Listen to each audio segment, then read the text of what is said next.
Mister beast के videos मतलब लाखों डॉलर्स हवा में उड़ते हुए, लग्जरी कारें, घर, यहां तक के एक पूरा का पूरा आइलैंड ही दे दिया जाता है। अब ये सब देखकर सोचना तो बनता है कि आखिर ये सारा पैसा आता कहां से है। तो इसी सवाल पर आते हैं। खुद मिस्टर बीस्ट ने कहा है कि लोग अक्सर सोचते हैं कि वो किसी अमीर घर में पैदा हुए हैं, मतलब एक ट्रस्ट फंड में भी हैं। और यही सबसे बड़ा मिथक है जिसे आज हम तोड़ेंगे, क्योंकि सच सच तो इससे बहुत अलग है। तो फिर सवाल यही उठता है, अगर वो अमीर पैदा नहीं हुए थे तो ये सब हुआ कैसे? कैसे एक लड़का जो इतना शर्मीला था कि लोगों से बात तक नहीं कर पाता था और एक गंभीर बीमारी से भी जूझ रहा था, आज दुनिया का सबसे बड़ा यूट्यूबर बन गया? देखिए, असली कहानी है जुनून की, बार बार फेल होने की और फिर एक ऐसे फॉर्मूले को ढूंढ निकालने की जिसने न सिर्फ उनकी किस्मत बदली बल्कि यूट्यूब को हमेशा हमेशा के लिए बदल दिया। तो चलिए कहानी को एकदम शुरुआत से शुरू करते हैं, उन मुश्किल भरे दिनों से जब उनके पास कुछ भी नहीं था। तो ये है जिमी डोनाल्डसन उर्फ मिस्टर बीस्ट, नॉर्थ कैरोलिना के एक छोटे से कस्बे में पले बड़े एक सिंगल माँ के साथ जो मिलिट्री में थी। खुद जिमी ने कहा है कि वो बेहद शर्मीले थे और जब बाकी बच्चे बाहर खेल रहे होते थे, जिमी अपने कमरे में बैठकर यूट्यूब के लिए एक जुनून पाल रहे थे। वो सीखते थे और खुद के ही शब्दों में बहुत ही खराब वीडियो बनाते थे। और ये सफलता, अरे ये तो बिल्कुल भी रातों रात नहीं मिली। देखिए, 2012 में चैनल शुरू हुआ और पहला वायरल वीडियो आया 2017 में। पूरे 5 साल, और इन 5 सालों में क्या क्या नहीं हुआ। उन्हें क्रोहन जैसी गंभीर बीमारी हुई, बेसबॉल छोड़ना पड़ा और अपनी मां की मर्जी के खिलाफ कॉलेज भी छोड़ दिया। जरा इस बदलाव को देखिए।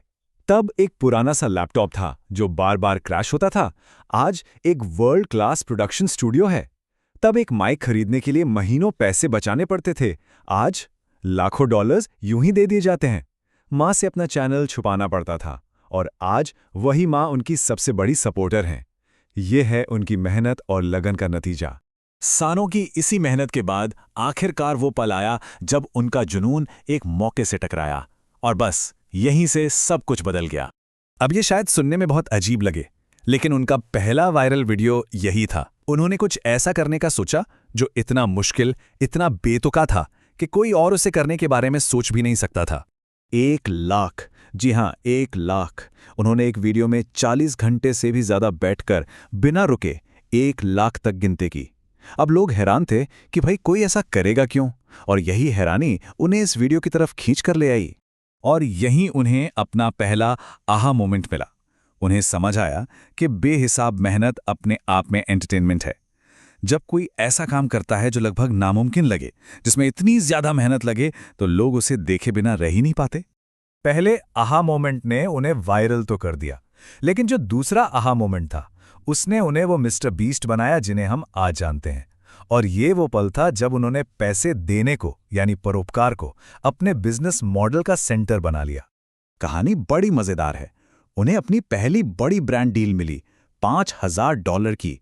उन्होंने जवाब दिया, नहीं, मुझे $10,000 चाहिए। लेकिन ये पैसे उन्हें अपने लिए नहीं चाहिए थे। उन्होंने कहा कि वो ये सारे पैसे कैमरे पर एक बेघर इंसान को देना चाहते हैं। और कमाल की बात यह है कि ब्रांड मान भी गया। और बस यहीं से शुरू हुआ उनका परोपकार का चक्र, या फिलैंथ्रोपी फ्लाईव्हील। सिंपल है, ब्रांड से डील करो, वो सारा का सारा पैसा कैमरे पर किसी जरूरतमंद को दे दो।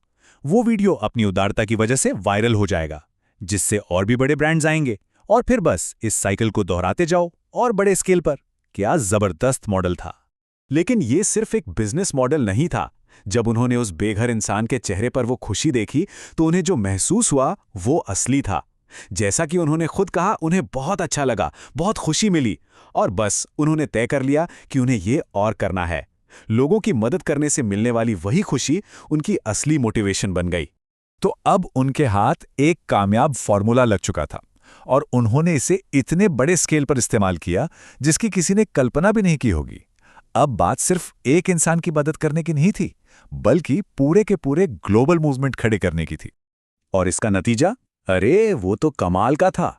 जैसे ही उनका ये परोपकार का चक्र घूमना शुरू हुआ, उनके सब्सक्राइबर्स की संख्या जैसे रॉकेट की तरह ऊपर चली गई। सोचिए, 2018 की शुरुआत में थे 1.5 मिलियन, यानी 15 लाख सब्सक्राइबर्स, और साल के खत्म होते होते 13.6 मिलियन, यानी 1 करोड़ 36 लाख से भी ज्यादा। ये एक विस्फोटक ग्रोथ थी जो साफ साफ दिखा रही थी कि उनका नया मॉडल कितना कामयाब था।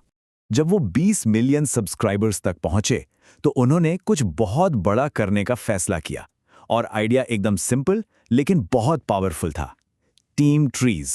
और इसका कॉन्सेप्ट इतना आसान था कि कोई भी समझ सकता है। $1 मतलब एक पेड़। और लक्ष्य क्या था? 20 मिलियन सब्सक्राइबर स्पेशल के लिए 20 मिलियन पेड़ लगाना, मतलब $20 मिलियन जुटाना। उस वक्त के हिसाब से ये लक्ष्य लगभग नामुमकिन सा लग रहा था। लेकिन ये काम उन्होंने अकेले नहीं किया। उन्होंने YouTube कम्युनिटी की ताकत को समझा और सैकड़ों टॉप क्रिएटर्स को इस एक मिशन के लिए इकट्ठा किया। सबने मिलकर इसे प्रमोट किया और नतीजा, 1 महीने से भी कम में $20 मिलियन से ज्यादा जमा हो गए। इसने एक बात साफ कर दी कि इंटरनेट सिर्फ मजे के लिए नहीं है, ये दुनिया में असली पॉजिटिव बदलाव लाने की ताकत भी रखता है। और आज उनका ये मॉडल और भी बड़ा हो चुका है। अब ये बीस्ट फिलैंथ्रोपी बन गया है, एक अलग YouTube चैनल और एक पूरी चैरिटी जो सिर्फ और सिर्फ फूड बैंक्स चलाने और दुनिया भर में राहत पहुंचाने के काम के लिए ही समर्पित है। तो मिस्टर बीस्ट की कहानी सिर्फ एक यूट्यूबर के कामयाब होने की कहानी नहीं है। ये कहानी दिखाती है कि कैसे एक अच्छा आइडिया और उसे पूरा करने का पागलपन भरा जुनून दुनिया पर कितना बड़ा पॉजिटिव असर डाल सकता है। और ये हमें एक बहुत ही ज़रूरी सवाल के साथ छोड़ जाती है कि अगर इंटरनेट की ताकत से 2 करोड़ पेड़ लगाए जा सकते हैं तो सोचिए अगली कौन सी बड़ी समस्या है जिसे हल किया जा सकता है।